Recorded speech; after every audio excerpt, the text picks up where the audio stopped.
मुल्तान में शदीद बारिश में घंटाघर चौक से गुजरते हुए मैंने कहा ये जो सीन है ये कैमरे की नज़र कर दें।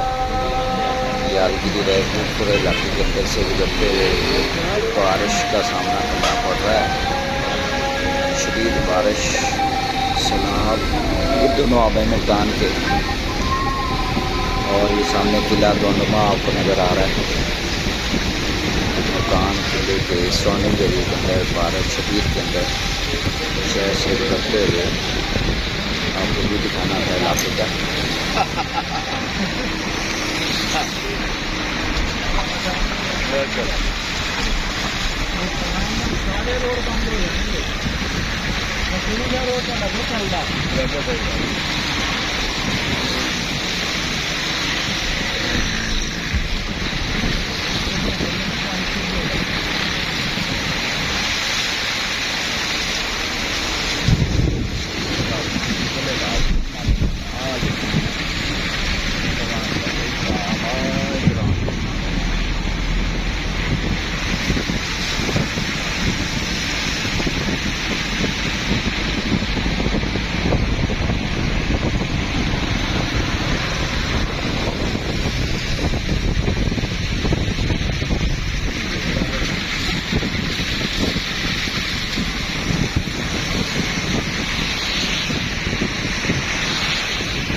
बंदे ठीक है वो जी सोच रहे थे बंदे मचोर ने बस वो वाक़ा के घेड़े च आ गया।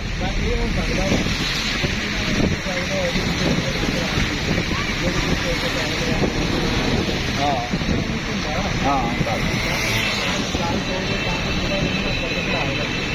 बस सही है। बंदा आया पता था